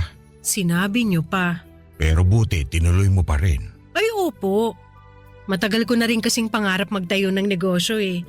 Kaya nga nagsikap ako nun sa pagtatrabaho sa opisina at nag-ipon ng sapat na kapital para masimulan yung pagtatayo nitong shop. Nag-aral din ako ng pagbabarista para ako mismo ang humawak sa negosyo ko. Pero hindi ko naman po kaya lahat kaya kumuha ako ng ilang tauhan na makakatulong ko. Sila ba hindi mo mga kamag-anak? Yung mga tauhan ko po? Oo. Naku, hindi po. Mahirap na pagka mag-anak ko kinuha ako hindi nga nila ako sinusuportahan. Sa bagay pero grabe naman pamilya yan. Ewan ko po ba? Siguro hindi naman lahat ng pamilya katulad ng pamilya ko. Malas lang talaga ako. Mahirap talaga pag hindi tayo suportado ng pamilya natin o malalapit na kamag-anak. Lalo na naniniwala ako na malaking bagay yon para lumakas loob natin na gawin ang bagay na gustong-gusto nating gawin. Basta hindi yun masama. Pero meron talaga mga bagay sa mundong ito na hindi natin mapipilit. At kahit anong gawin natin wala talagang mangyayari. Medyo matagal bago ko natanggap yan, Lo. Pero ngayon okay na ako. Okay na nga ba? Apektado pa rin po kasi gusto ko sana kasama ko yung pamilya ko sa mahalagang milestones ng coffee shop ko. Kaso wala Alam mo, pag nagtagumpay itong shop mo, baka unti-unti ka nilang makita at mapasabi sila na sana sinuportahan ka nila nung una pa lang. Nako, kung magiging close ulit kami ng dahil doon, wag na lang. Kasi ibig sabihin, sa hirap wala sila pero sa tagumpay ko bigla silang magpapakita. May tawag doon, pagiging sipsip. Tumpak! Pero kahit na anong mangyari, suportahan ka man o hindi ng pamilya mo o ng mga taong malalapit sa buhay mo magpatuloy ka pa rin. Hindi ka naman nag-iisa Merong mga tao sa paligid mo na kahit hindi mo kaano-ano, pero siyang tunay na pumapalakpak sa tagumpay mo. Katulad ko, panatiko ako ng kapihan mo ito. Sobrang saya ko na tinayo mo yung negosyo na to kasi hindi ko na kailangan lumayo sa bahay namin para makapagkape. At makahanap ng date spot nyo ni Lola Darcy. Hala, oo nga. Anong oras na ba't wala pa si Darcy? Mag-alas 4 pa lang naman po ng hapon. Dumarating siya eksaktong 4:15 Pati ba naman yun orasan mo? Naobserbahan ko lang po. Magaling na bata. Mahilig mag-obserba. Pero curious lang po. Ano yun? Bakit hindi nyo nalang daanan si Lola sa kanila para sabay na kayong pumunta rito? Magkaiba kasi daanan namin pauwi. Kaya nag-usap na lang kami na magkikita rito sa ganitong araw. Pero nakakatuwa kayo kasi nagde-date pa rin kayo ni Lola, no? Espesyal sa akin si Darcy. At masaya ako kasi nagkita kami ulit kahit mahabang panahon na ang lumipas. At kahit na naging malupit yung kapalaran sa amin dahil hindi kami nagkatuluyan sa buhay na to nananatili pa rin na may puwang siya sa puso ko. At ganun din naman ako sa kanya. Pero sa ngayon hindi na namin iniisip yung bagay na yon. Ang gusto na lang namin ay magkwentuhan at magtawanan habang nagkakape at kumakain ng paborito naming tinapay mula rito sa shop mo. Papadudod si Lolo Roy ang kauna-unahang kong customer simula nang buksan ko ang aking coffee shop business. Simula noon ay naging consistent na siya sa pagpunta sa shop ko para magkape at kumain ng mga tinapay na ako mismo ang nag-bake habang hinihintay si Lola Darcy. Akala ko nga ay girlfriend niya si Lola pero sinabi niya sa akin na magkaibigan lamang sila. Siyempre dahil likas ang aking pagkatsismosa ay hindi ako masyadong naniwala na magkaibigan lang talaga sila. Pero sinabi ni Lolo Roy na naging sila ni Lola matagal na panahon na ang nakakalipas. Hindi nga lang sila nagkatuluyan kasi nagkahiwalay sila noong pumunta sa Manila si Lola para magtrabaho at doon na nakapangasawa. Samantalang si Lolo naman ay nagkaroon na rin ng sarili niyang pamilya sa Davao, ang probinsya nila. Taong 2023 nang pumunta siya sa Pampanga para tumira kasama ang apo niya at dito na ulit nag-cruise ang landas nila ni Lola. And for some reason, aaminin ko na iba't ibang emosyon ang nangibabaw sa akin ng mga panahong pinakikinggan ko ang kwento ni Lolo Roy. Nandun yung lungkot kasi nagkahiwalay sila. Panghihinayang sa relasyon nila at saya na rin noong nagkita sila pagkalipas ng mahabang panahon. At lahat ng yon ay lagi kong kinukwento sa boyfriend at kinakasama kong si Jello, Papa Dudut.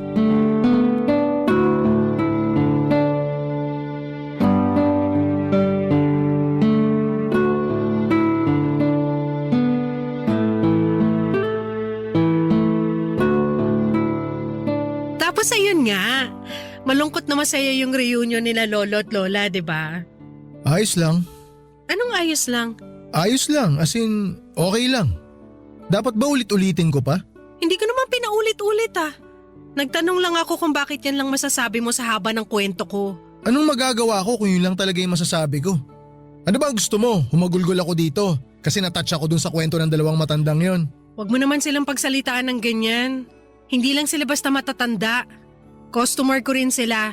At di lang basta customer, kundi loyal customers. Wala akong pakialam. Basta para sa akin matatanda na sila na may kwento na madrama. Bakit hindi nila ipasa sa radyo kaya sa TV yung kwento nila? Baka sumikat pa. Hindi naman yan ang intensyon ni na Lolo at Lola kaya kinuwento nila sa akin yung nangyari sa buhay nila. Tsaka ako naman yung nagtanong. Alam mo, napaka-chismosa mo rin no? Pakialamera ka ng buhay ng may buhay. Chismosa oo, pero hindi ako pakialamera sa buhay ng may buhay. Tsaka bakit ka ba ganyan magsalita sa akin? Hindi mo ba nagigets yung point ko rito? Obvious ba? Hindi ko gets. Anong klaseng point ba yung sinasabi mo kasi? Ay, ewan ko sa'yo, Jello. Bakit ba bigla-bigla ka na lang nagagalit dyan nakikipagkwentuhan lang naman ako sa'yo?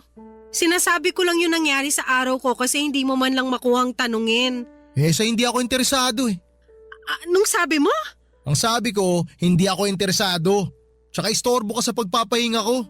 Bigla-bigla kang lalapit sa akin tapos yayakap ka, dadaldalin mo ako ng kung ano-ano. Nakakainis. Di naman ako interesado sa mga kinukwento mo.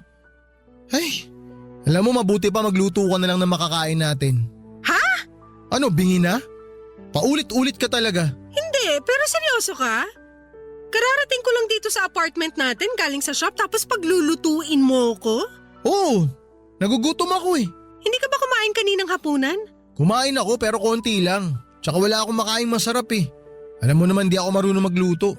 Kaya nga dapat aralin mo na kasi kawawa naman ako kung ako pa rin ang magluluto para lang sa'yo. Pagod din ako. Mas doble pa ngayon dahil nakalive yung isa kong tauhan. Kaya ako rin yung sumasalo sa trabaho niya. Pati ba naman yan, poproblemahin ko pa? Hindi ko naman sinabing problemahin mo. O bakit sinabi mo pa? Para maintindihan mo nga na pagod ako. Sus, ayaw mo lang magluto kasi tamad ka.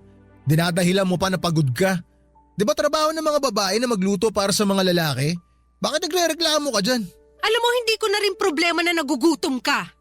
Kung ayaw mo magluto ng sarili mong pagkain, wala na akong pakialam doon. Pagod nga ako at hindi mo yun naiintindihan, di ba? Kaya hindi ko rin naiintindihan yung gutom mo, lintik ka. Buti pa makalis na nga. O teka, saan ka pupunta? Sa banyo, mag-half bath. Paano ako? Hindi mo ako pagluluto? Magluto ka nun. Kaya mo na yan, malaki ka na eh. O kung gusto mo, umorder ka na lang para makakain ka ng masarap. Wala akong pera.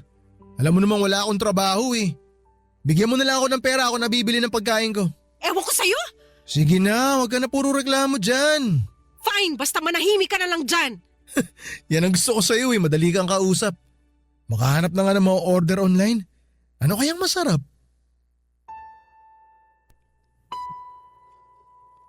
Papadudot isang buwan na ang nakalipas nang mawala ng trabaho ang kinakasama ko. Pero matagal na rin kaming magkasintahan at magka-live-in ni Jello. 7 taon na rin kaya alam kong hindi ko deserve ang trato niya sa akin lalo na nagkukwento lang naman ako ng nangyari sa buong araw ko. Ang saya-saya ko pa noon pero sinira lamang niya dahil sa init ng ulo. Ang sakit din noong tinawag niya akong chismosa at nakikialam sa buhay ng ibang tao samantalang hindi naman yon ang katotohanan. Papa Dudut, alam ko sa sarili ko na mahal ko si Jello pero minsan ay napapatanong ako kung mahal niya ba ako dahil sa trato niyang yon sa akin. Hindi naman kasi yon ang unang beses na ganon niya ako pinakitunguhan. Kung ilalarawan ko ang personalidad ng boyfriend ko, masasabi ko, Papa Dudut, na meron talaga siyang ugali. Hindi lang sa katamaran niya sa bahay na mas lumala kasi alam niyang ako ang babae at responsibilidad kong gawin yon kahit na pagod ako maghapon. Nag-iiba rin ang ugali niya pag gutom pero pinapalagpas ko yon dahil mahal ko siya.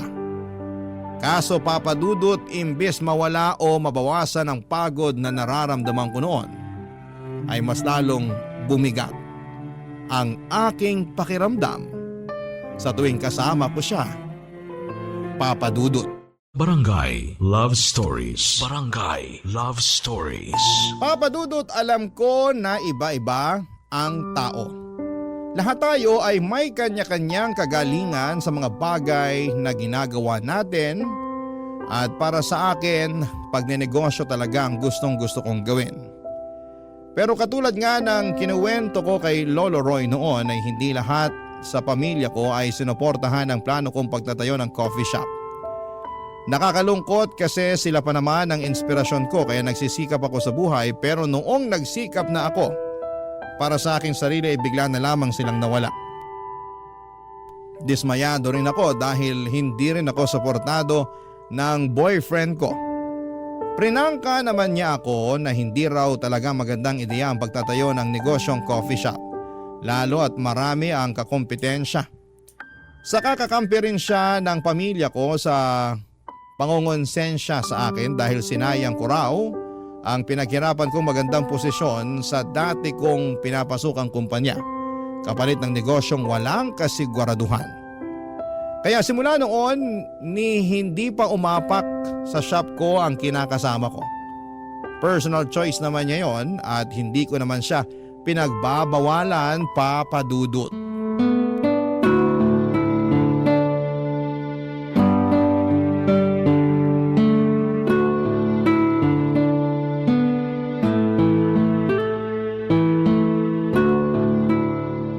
Hindi naman sa pagiging chismoso, no? Pero katulad mo naobserbahan ko lang din ako. Ano po yan, Lo? Kung hindi ka kasi masyado dedikado at seryoso sa ginagawa mo rito sa kapihan mo, malungkot ka naman dyan. Katulad ngayon, kanina ko pa napapansin na parang mabigat yung pakiramdam mo. Ay, tama po kayo. Malungkot po ako at mabigat ang pakiramdam ko. Ano ba nangyari? Baka gusto mo ikwento sa akin para kahit papano gumaan-gaan naman yung dinadala mo. Ay, makikinig ako. Sige po. Total, wala pa naman masyadong customer. Tsaka may tiwala po ako sa inyo na baka mapayuhan niyo ako kung anong dapat kong gawin. O kung meron pa ba akong dapat gawin. O sige, maupo ka na muna dyan. Sige po. Tungkol na naman ba sa pamilya mo? Hindi po. Tungkol po sa boyfriend at live-in partner ko. Nagkaroon po kasi kami ng kaunting pagtatalo. Kaunti nga lang ba para maapektuhan ka ng ganyan? Hindi nga po siguro konti kasi kung ganun, kaya ko namang palagpasin. Pero dumadalas na po kasi yung mga away namin. At sobrang bigat po talaga sa loob. Lalo na't hindi naman siya marunong mag-sorry. Kung ano-ano pang masasakit na salita ang sinasabi niya sa akin na pinalalagpas ko lang. At kinakalimutan ko kasi mahal ko siya.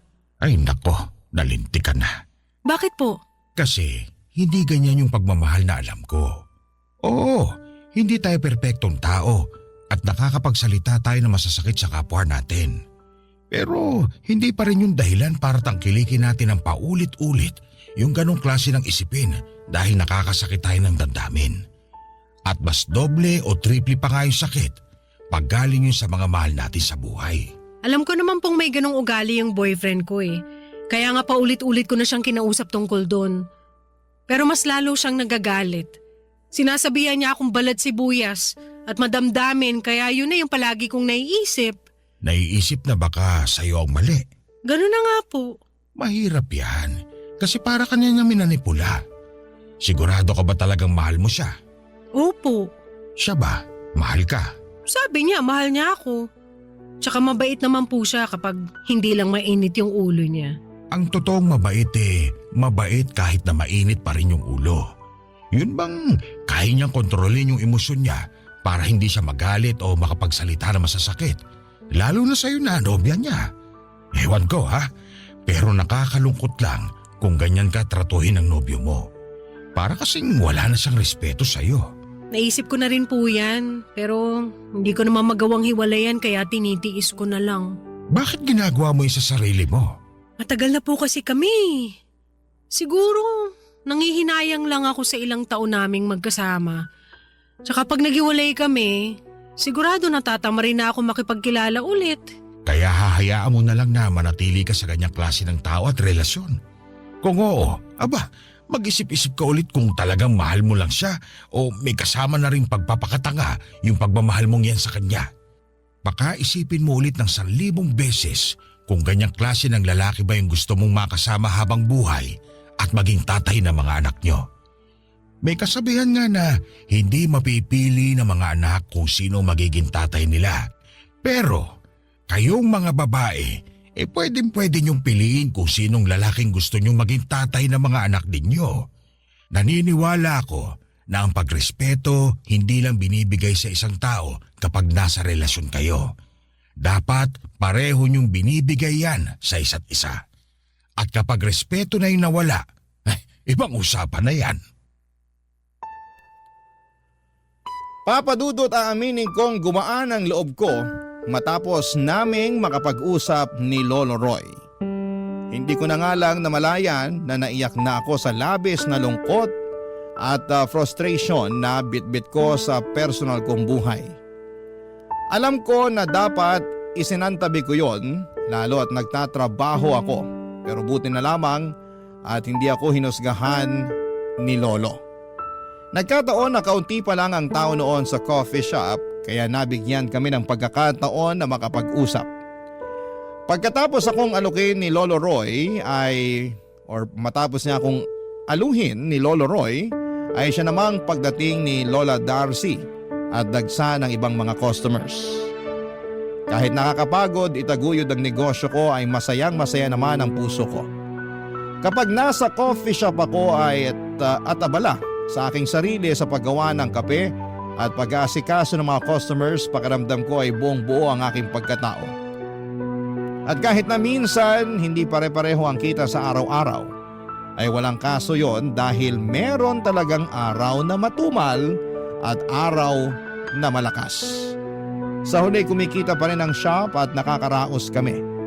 Kaya lang kahit na anong positibo ng pananaw ko sa buhay kapag nasa coffee shop ako, ay unti-unti naman naglalaho ang lahat ng yon kapag umuwi na ako sa nirerentahan naming apartment ni Jello, Papa Dudut.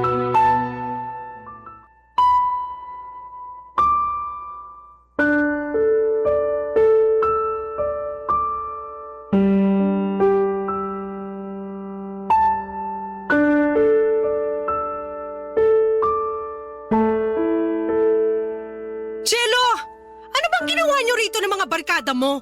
Bakit ang kalat ng bahay natin? Nag-party lang naman kami. Huwag ka nang KJ dyan. Ako pa talagang KJ, hindi mo nga pinaalam sa akin na may mga papupuntahin ka pala rito?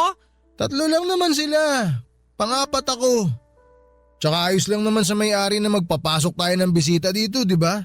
Ikaw nga nagsasama ka ng mga bisita dito eh. Lagpas 5 pa kayo. Oo, pero hindi kami nagiinuman at nagkakalat dito.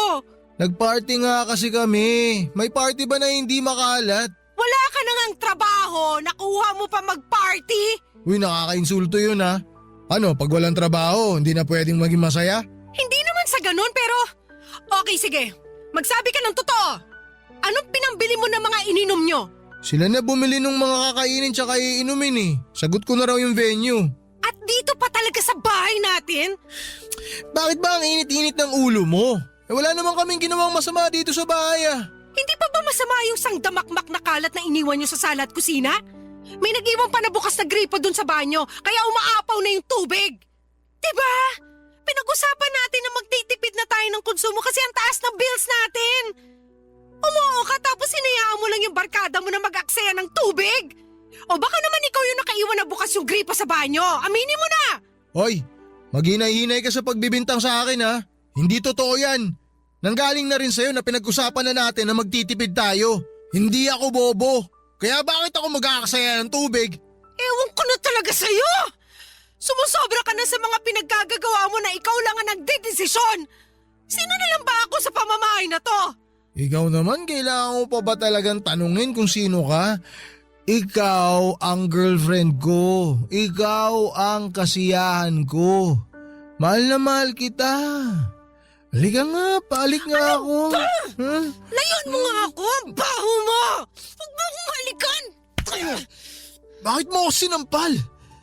Nilalambing ka na nga, nag-iinarte ka pa? Kung sampalin din kaya kita, ha?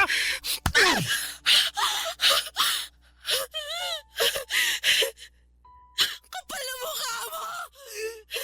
Bakit ba ako sinampal? Kasi makapal din niya mukha mo. Tsaka ikaw naman unang nanampal sa atin, ha? Gumanti lang ako. Sobra ka na, Jello! Hindi na talaga kita kilala! Nagbago ka na! Anong pinagsasabi mo nagbago na ako? Ako pa rin to, no? Napakamadrama mo. Sa susunod kasi, huwag ka basta magagalit dyan. Ang saya lang namin ng barkada ko kanina eh. Tapos pag uwi mo rito, sisirain mo yung gabi ko. Napakaliit na bagay lang yung pinuputok ng butsi mo. Hindi lang ako nakapagpaalam sa'yo na magiinuman kami dito. Kung ano-ano na sinasabi mo. Eh pag nagpaalam naman ako sa'yo, siguradong hindi ka papayag. Buti alam mo! Buti rin talaga, hindi ko sinabi sa'yo. Kapal na mukha mo! Baka nakakalimutan mo, apartment ko to at hindi to sa'yo! Hindi ko nakakalimutan yun. Pero baka ikaw yung nakakalimot na hindi ako kung sino lang sa pamamahay na to. Dito rin ako nakatira. Naghahati tayo sa mga bayarin, di ba? Kaya may karapatan ako dito sa pamamahay na to. Pero wag mo namang abusuhin yung karapatan na yan kasi nakakainis at nakakapagod na! So sino maglilinis ng mga iniwang kalat ng barkada mo? Tinatanong pa ba yan? Malamang ikaw. Ikaw yung babae sa ating dalawa eh. Tsaka antok na ako. Gusto ko na magpahinga. Napagod ako sa party namin. Pagod din ako, Jello! O edi matulog na tayo. Huwag ka na maingay kasi dyan. Nakakaya sa mga kapitbahay, talak ka ng talak. Mamaya sugurin tayo na may-ari ng bahay na to. Walang tigil yung bunganga mo sa kakaputak. Manahimik ka na lang kasi. Papadudot yun ang unang beses na pinagbuhatan ako ng kamay ni Jello. Pero mako-consider na rin bang pananakit ang mga pagtapik-tapik niya sa akin noon? Pamamalo at panunulak tuwing mataas ang emosyon niya. Partida ilang taon na niyang ginagawa yun sa akin pero hindi ko na lang masyadong pinapalaki. Kaya lang iba na yung nangyaring pananakit niya sa akin dahil hindi na niya napigilan lalo na at nasa impluwensya siya ng alak. Sobra akong nasaktan hindi lang sa katawan kundi maging sa kalooban ko na rin. Ni sa hinagap ay hindi ko naisip na hahantong si Jello sa bagay na yon. Kaya nga aminado akong naisipan kong makipaghiwalay na sa kanya dahil nagkakaroon ng hangganan ng pagmamahal kapag dahas na ang pinag-uusapan. Ayokong umabot kami sa punto na mabugbog niya ako ng malala. At hinayaan ko lang na mangyari sa akin ang bagay na yon dahil mahal ko siya. Barangay Love Stories. Barangay Love Stories. Papadudot nung sinabi ko kay Jello na gusto ko nang tapusin ang relasyon namin ay saka naman siya nagmakaawa sa akin. Na huwag ko siyang paalisin sa bahay at sa buhay ko. Akin kasi ang apartment at tinitirhan namin at sa loob ng ilang taon naming pagsasama ay naghahati kami sa mga gastusin. Pero noong nawalan siya ng trabaho ay sinolo ko ang lahat. Ayos lang naman sa akin lalo na at kinakasama ko siya at nangako naman siya na maghahanap kaagad ng panibagong trabaho para makapag-ambag. Kaya nga sobra akong nadismaya kay Jello nang hindi yon ang inatupag niya. Sa halip ay mas nagkaroon siya ng maraming oras upang bumarkada. Nakalimutan na yata niya ang responsibilidad niya bilang partner ko at masyado na siyang nakampante na masasalo ko siya. Anumang sandali papadudot. Siyempre, noong nagmakaawa siya at umiyak sa harapan ko, aaminin kong nahabag ang puso ko.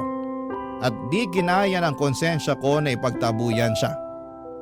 Kaya nagpakatanga ulit ako noong pinatawad ko si Jello. Pero makalipas lang ang isang linggo ay meron na naman siyang ginawa na masasabi kong husto na at sumagad na sa aking pasensya at pangunawa.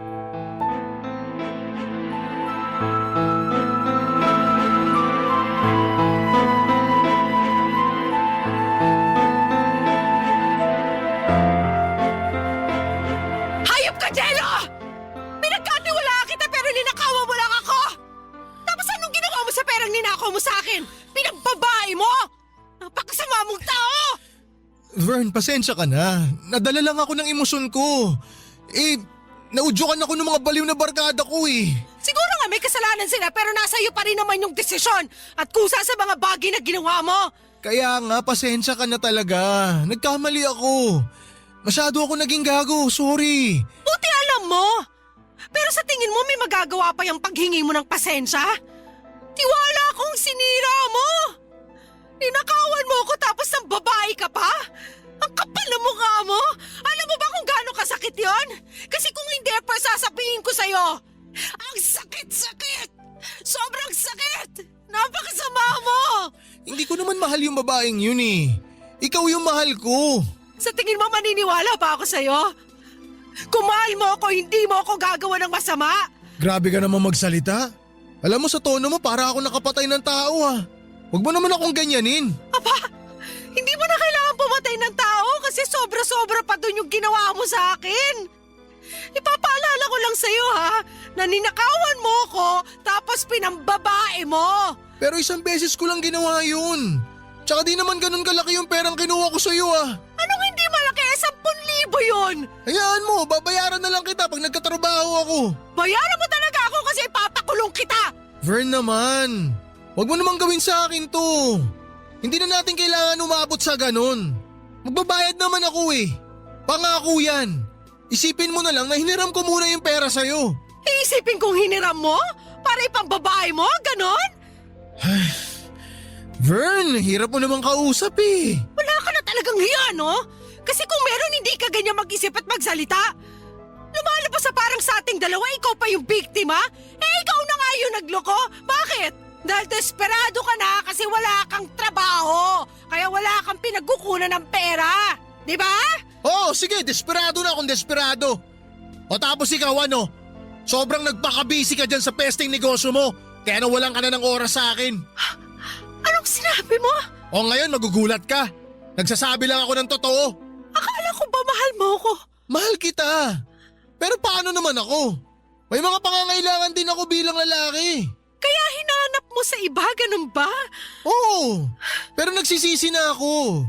Kaya pasensya ka na talaga, hindi ko naman sinasadya. Hindi ko matatanggap yung paghingi mo ng pasensya. Buti pa maghiwalay na tayo. Ayoko na makisama sa katulad mong manloloko. Vern, maawa ka naman sa akin oh. Saan ako pupulutin ito kung paalisin mo ako rito sa bahay natin? Bahay ko lang at wala na akong pakialam. Kung gusto mo, puntahan mo yung barkada mo. Total, mas mahalaga naman sila kesa sa akin, di ba? O di kaya makisama ka doon sa babaeng kinama mo ng isang beses at magsama na lang kayo. Ganyan mo na lang ba sasayangin lahat ng meron sa atin? Itatapon mo yung halos 7 taon na relasyon nating dalawa? Hindi ako ang nagsayang at nagtapon ng 7 taon nating relasyon, kundi ikaw! Kakayanin ko naman sigurong mabuhay nang wala ka eh. Kasi simula sa araw na to, hiwalay na tayo. Lumayas ka na sa pamamahay ko at huwag mo na rin subukan magmakaawa kasi hindi na magbabago ang isip ko. Vern, sorry na. Sorry talaga. Patawarin mo na ako. Pangako magbabagong buhay na ako. Maghahanap na ako ng trabaho. Hindi na kita pagtataksilan. Hindi na kita lolokohin, maniwala ka sa akin. Patawarin mo na ako, Vern. Kasasabi ko lang na huwag ka na magmakaawa. Kasi hindi mo na mabibilog ang ulo ko. Tama na yung isang beses na pagbigyan kita nung sinaktan mo ko. At yung maraming beses na binaliwala ko na hindi mo ako nirespeto. Ayoko na magpakatanga sa'yo. Tapos na tayo!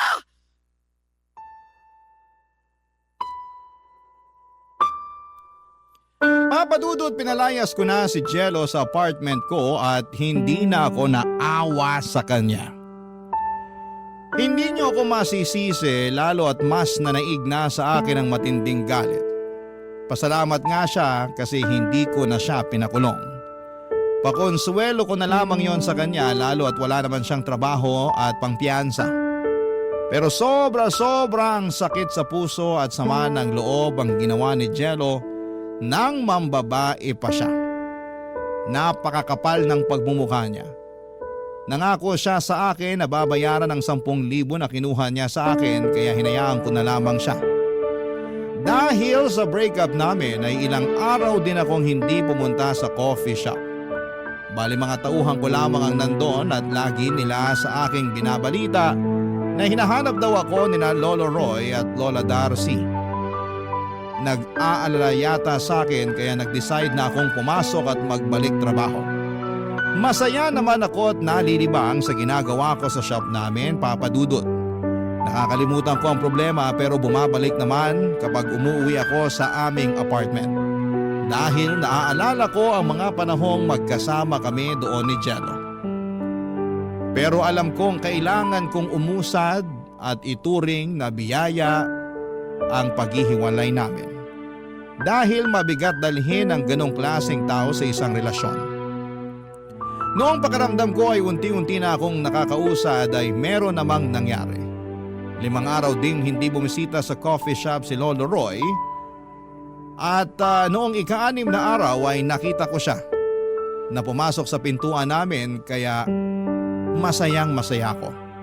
Tulad ng dati ay umorder si Lolo ng paborito niyang kape at tinapay tapos naupo siya sa pwesto na palagi niyang inupuan sa tuwing hinihintay niya si Lola Darcy. Naghintay doon si Lolo habang paminsan-minsan ay napapatingin siya sa kalangitan. Maya-maya ay narinig ko na lamang na humihikbi siya kaya nag-worry ako ng husto at dali-dali na siyang nilapitan.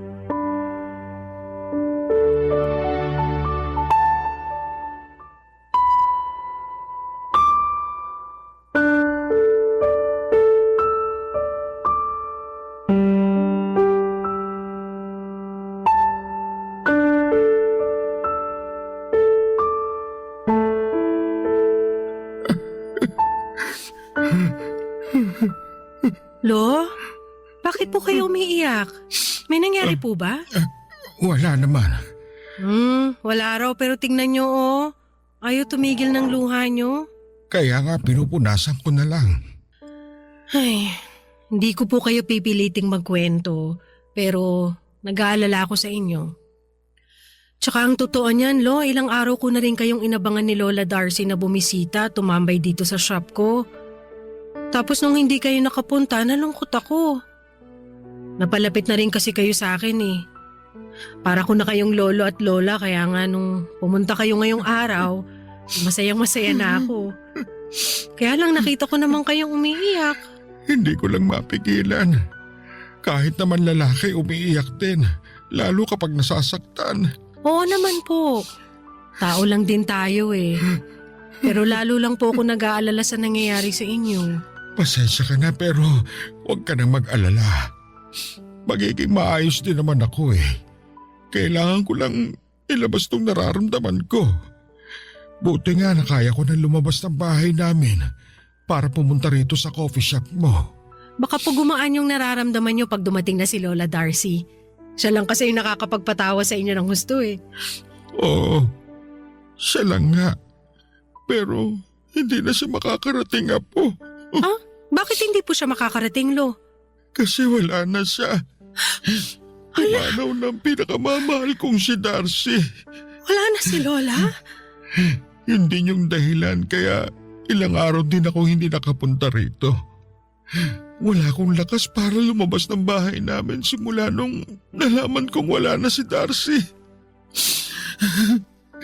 Iyak lang ako nang iyak sa kwarto ko.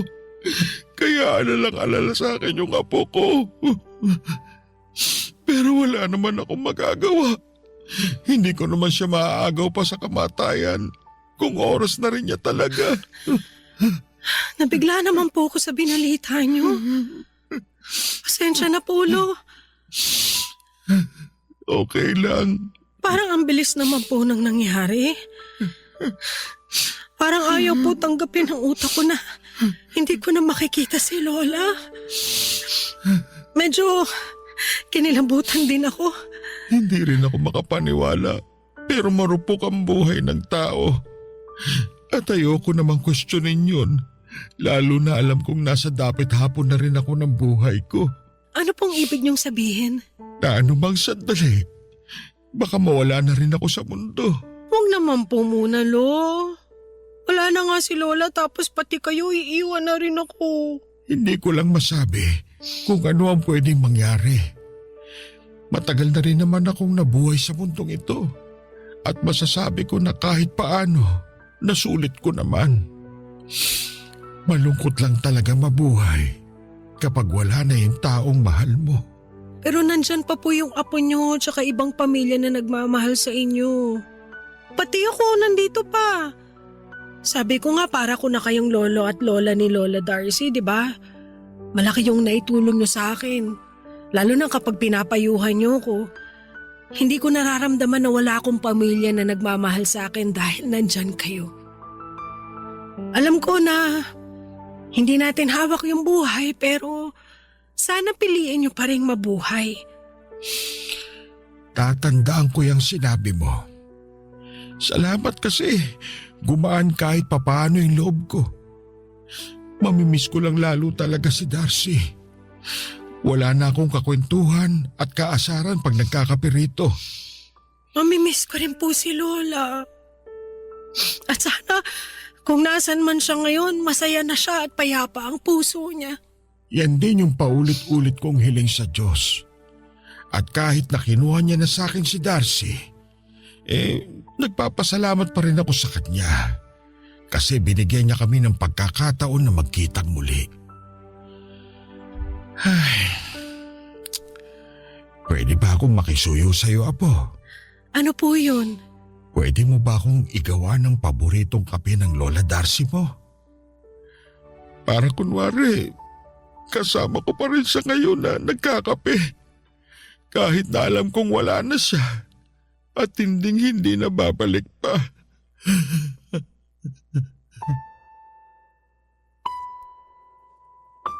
Papadudu, tulad ng pakisuyo ni Lolo Roy, ginawa ko ang paboritong kape na palaging ino-order ni Lola Darcy. At habang ginagawa ko ang huling order na yon para sa kanya ay hindi ko mapigilang maiyak. Sobrang nakakabigla na malamang wala na si Lola at nakakalungkot lang lalo dahil mag-isa na lamang si Lolo Roy. Nang matapos kong gawin ang kape ni Lola ay ibinigay ko yon kay Lolo. Taimtim yung tinitigan ni Lolo at pakiwari ko ay umaasa pa rin siya na anumang sandali ay darating pa rin si Lola dahil naghihintay na ang kape niya. Pero lumipas ang mahabang oras at lumamig na rin ang kape niya ay hindi na talaga siya dumating pa. Nagpatuloy ang pagbisita ni Lolo Roy sa aking coffee shop kasama ang apo at mga apo niya sa tuhod. Masaya akong makita na nagbabanding sila. At kahit papaano ay alam kong unti-unti nang nakakausad si Lolo sa pagkawala ni Lola Darcy. Pero neto lang March 2025 ay tuluyan ang namaalam sa mundo si Lolo Roy. At huling order na niya pala yung 2 araw bago siya tuluyang mawala. Sobrang sakit. At hindi ko alam kung paano ako uusad. Pero alam ko na kahit wala na si Lolo at Lola ay mananatili silang buhay sa puso ko, lalong-lalo na ang mga pangaral nila sa akin. Sa kasalukuyan ay maayos ang negosyo ko at ganoon din ang aking disposisyon sa buhay.